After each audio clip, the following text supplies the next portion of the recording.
হরকত। এক জবর এক জের এক পেশকে হরকত বলে।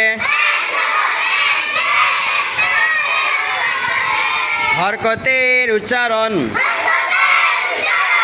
তাড়াতাড়ি পড়িতে হয়। হরকতের উচ্চারণ কি করে পড়িতে হয়?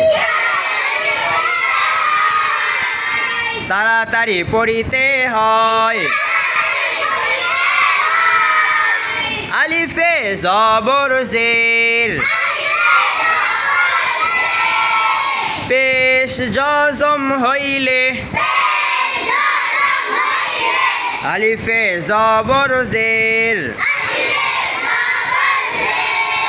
পেশ জজম হইলে ওই আলিফকে হামজা বলে।